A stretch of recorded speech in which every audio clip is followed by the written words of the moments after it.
خداوند ہمارے منجی یسوع المسیح یشوع مشیاہ کے عظیم اور جلیل اور قدوس نام میں آپ سب کی سلامتی ہو۔ عزیزو، خداوند میں آپ سبوں کے لیے برکت کی اور سلامتی کی دعا کرتے ہیں، اور اسی کے نام میں، فتح مند نام میں، قوت والے نام میں، قدرت والے نام میں، اختیار والے نام میں آپ کے لیے خداوند کی رحمت کو، اس کے خیسد کو مانگتے ہیں، جو ہمیں اس کے کلام کو سیکھنے پر، اس میں چلنے پر تقویت بخشتا ہے، اور ہم اسی کے مرہون منت، اس قوت کے لباس کی بدولت مسیح یسوع کے لہو کے وسیلہ سے باپ کے، کائنات کے خالق اور مالک کے بیٹے اور بیٹیاں کہلاتے ہیں۔ رومنز کے لیٹر کا، رومیوں کے خط کا ہم انٹروڈکٹری پروگرام کر رہے ہیں، تعارفی پروگرام کر رہے ہیں۔ اس سلسلے میں آج 4 ایپیسوڈ ہے، 4 پروگرام ہے، اور عزیزو بہت سے فیکٹس کو ہم اسٹیبلش کر چکے ہیں، بہت سے پوائنٹس کو ہم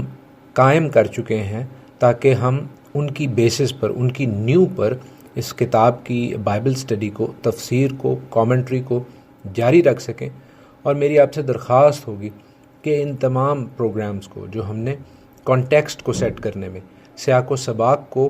واضح کرنے میں صرف کیے ہیں، ان کو ضرور سنیں، تاکہ جب ہم کلام مقدس کی اس شاندار کتاب کو، رومیوں کے خط کو آیت با آیت اور باب در باب سیکھیں،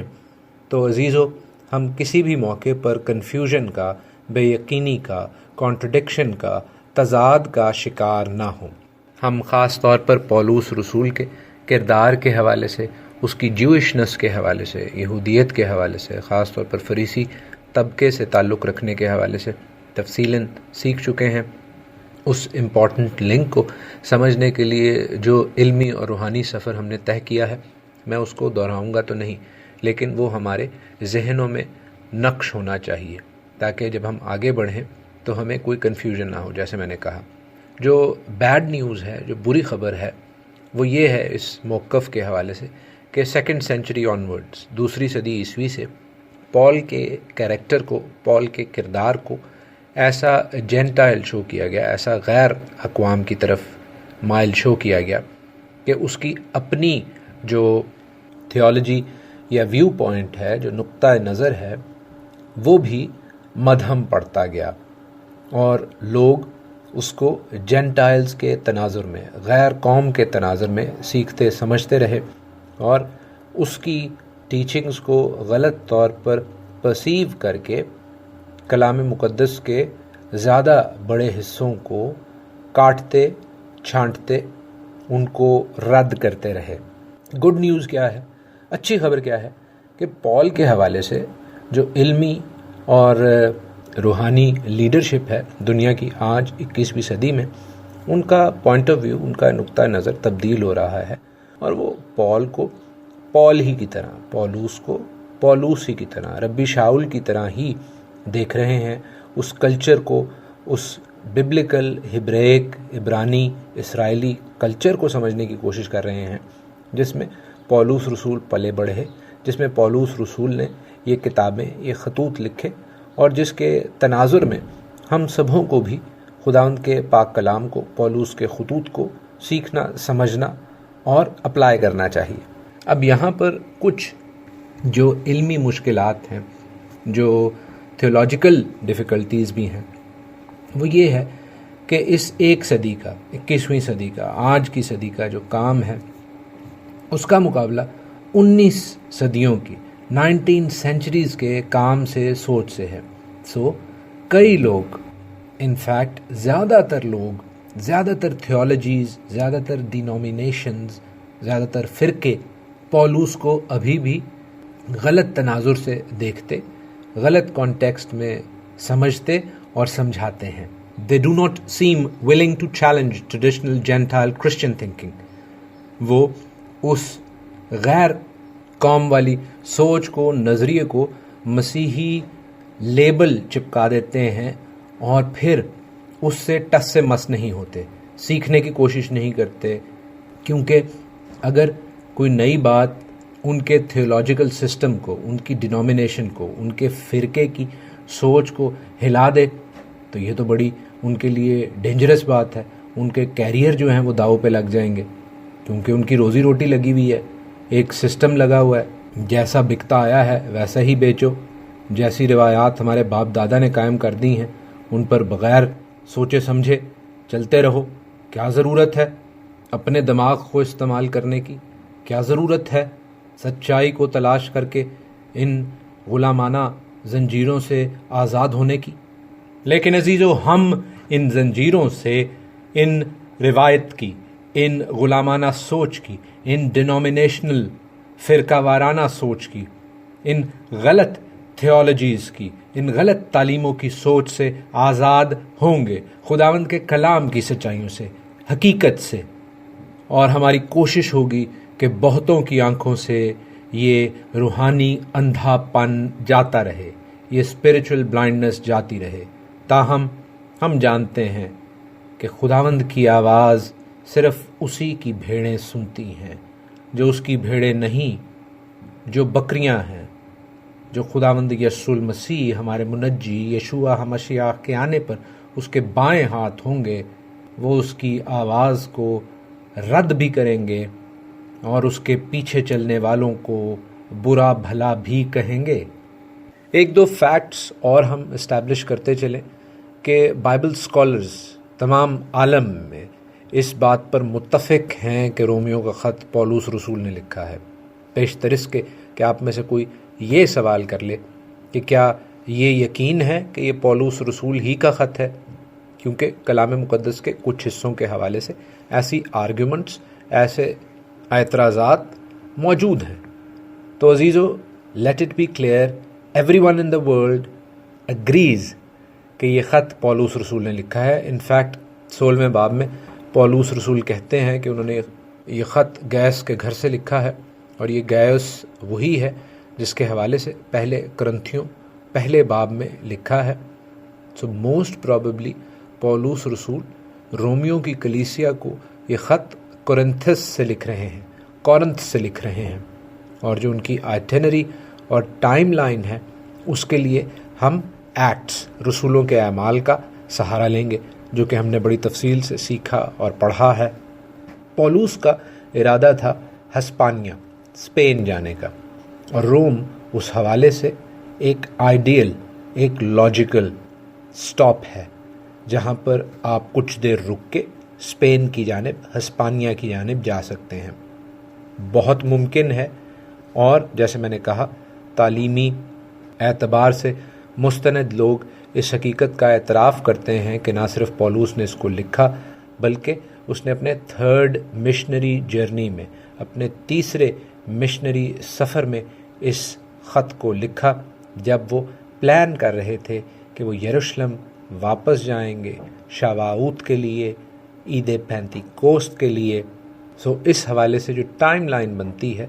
وہ کم و بیش 57 یا 58 صدی عیسوی بنتی ہے، 57 یا 58 AD۔ یہ بات میں دوبارہ کلیئر کرتا چلوں کہ پولس رسول نے روم میں آ کے، جب وہ پکڑے جاتے ہیں، کیسریا میں رہتے ہیں، کیسریا کے بعد روم بھیجے جاتے ہیں رومن گورنرز کی جانب سے، سو پلیز اس خط کو اس وقت کا شاخسانہ یا اس وقت کا لٹریری ورک نہ سمجھا جائے جب پولس رسول روم میں موجود ہیں، گھر میں نظر بند ہیں، اور وہ لکھا ہوا ہے کہ اعمال میں وہ 2 سال وہاں رہے۔ نہیں، یہ اس سے پہلے لکھا جا چکا تھا، اگرچہ ہماری بائبلز میں رومیو کا خط اعمال کے بعد ہے، لیکن اس کا یہ مطلب ہرگز نہیں ہے کہ یہ اعمال کے بعد لکھا گیا۔ سو ہم نے اس کی ٹائم لائن اسٹیبلش کی، ایک چیز ہم نے اس کے آڈینس اسٹیبلش کی ہے کہ یہ کن کو مخاطب کر کے لکھا گیا، دوسری چیز، اور تیسری چیز اس کا پرپز، اس کا مقصد۔ اب ہم مقصد کی جانب جب آتے ہیں تو اس خط کے حوالے سے جو چیز ایکسیپٹ کی جاتی رہی ہے وہ یہ ہے کہ پولس ایک سسٹمیٹک کرسچن تھیولوجی بتا رہے ہیں، مسیحی تعلیم کو مرتب کر رہے ہیں باقاعدہ طور پر۔ لیکن عزیزو، یہ مقصد یا سپوزڈ مقصد ہرگز ٹھیک نہیں ہے۔ اس حوالے سے جو دوسری بڑی تھیولوجی یا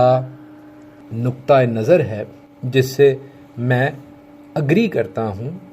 and you will also agree once you listen to it, اور آپ بھی اس سے اگری کریں گے، اس سے اتفاق کریں گے جب آپ اسے سنیں گے۔ تو عزیزو، جیسے ایک بہت بڑے رائٹر اور کامنٹیٹر، بائبل کے بہت بڑے استاد ڈگلس جے مو، جو کہ ٹرینٹی ایونجیلیکل ڈیوینٹی اسکول کے بہت بڑے پروفیسر ہیں، وہ کہتے ہیں کہ it is not a systematic theology but a letter. یہ تھیولوجی کے لیے، یہ تعلیم کے حوالے سے کوئی سسٹم مرتب کرنے کا لیٹر نہیں، بلکہ ایک خط ہے جو کچھ خاص لوگوں کو کچھ خاص پرپز کے لیے، مقصد کے لیے لکھا گیا، اور کچھ خاص حالات میں لکھا گیا۔ سو ان حالات کو، اس مقصد کو سمجھنے کے لیے، اس پرپز کو سمجھنے کے لیے ہمیں پہلے سے لرن کی ہوئی، سیکھی ہوئی چیزوں کو جو کہ ہمارے سسٹم میں ڈال دی گئی ہیں، ان لرن کرنا پڑے گا، ان کو اتارنا پڑے گا اپنی سوچ کے چاروں کونوں سے۔ بے شک message of Romans is time لیس، جو پیغام دیا جا رہا ہے وہ بہت سے لوگوں کی تربیت اور صلاح کے لیے ہے، جو رہتی دنیا تک رہے گا۔ تاہم پولوس کے خطوط میں، اور خاص طور پر اس رومنز کے لیٹر میں، اس رومیو کے خط میں، ہر ایک باب میں ہم سیکھیں گے کہ پولوس کس طرح کچھ خاص چیزوں کو جو رومنز میں، جو رومیو کی کلیسیا میں موجود تھیں، ان کو ایڈریس کر رہے ہیں، ان کو مخاطب کر کے کہہ رہے ہیں، ان کے پرابلمز کو سالو کرنے کے لیے کہہ رہے ہیں۔ سو اس مقصد کو، اس پرپز کو، جس پرپز کے تحت، جس مقصد کے تحت یہ کتاب لکھی گئی، ہم ہر باب کو رومیو کے ایشوز اور پرابلمز کے کانٹیکسٹ میں دیکھیں، ان کے تناظر میں دیکھیں، تو ہمارے لیے بہتر ہوگا۔ اگر ہم یہ سوچیں کہ پولوس نے یہ خط بس لکھ دیا ہے کہ ہر کوئی اسے ایز اٹ از اپنی تھیولوجی کا، اپنی ڈینومینیشن کو بنانے کا، باقیوں سے علیحدہ ہونے کا ایک وسیلہ بنا لے، تو یہ ایک غلط سوچ ہے، اور یہ اب اس آخری ٹائم میں، اینڈ آف ٹائمز میں، آخری ایام میں ختم ہونی چاہیے، ایسی جہالت بھی اور ایسی کم عقلی بھی۔ ہمیں اس کتاب کو پڑھتے ہوئے خاص طور پر مسیحت اور یہودیت کے بیچ میں جو دیوار کھڑی کر دی گئی ہے، جو دیوار تھی نہیں، اس کے حوالے سے بھی پڑھنے کو، سمجھنے کو، ریسرچ کرنے کو ملے گا،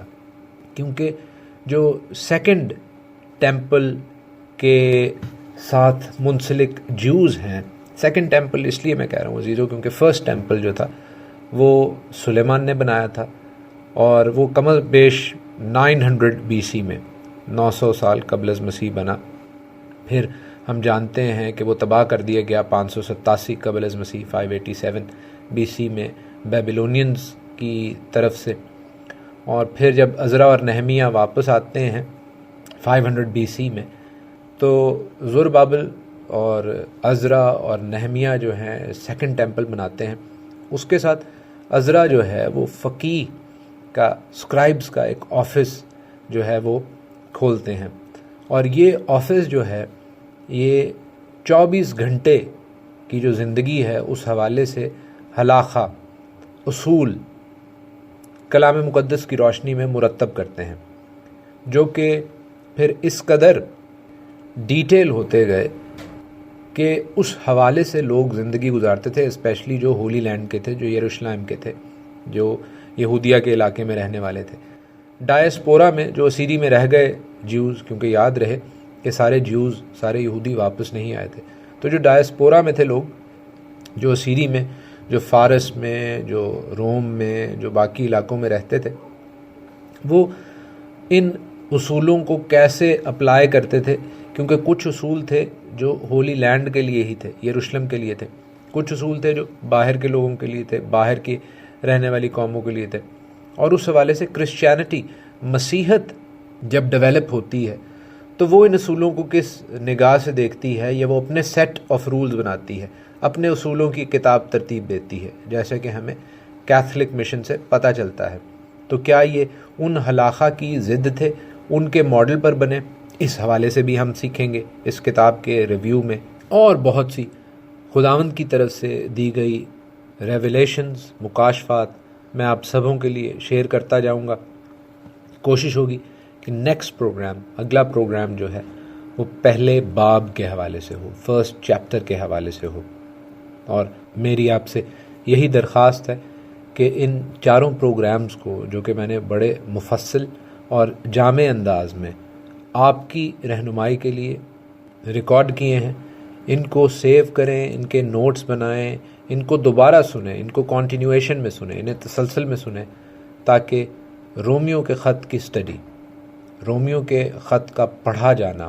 اس کا سمجھا جانا، اس کی تفسیر، اس کی بائبل سٹڈی آپ کے لیے، آپ کے گھرانوں کے لیے خداوند یسوع المسیح کے نام میں اور خدا باپ کے جلال کے لیے باعث برکت ہو۔ آمین۔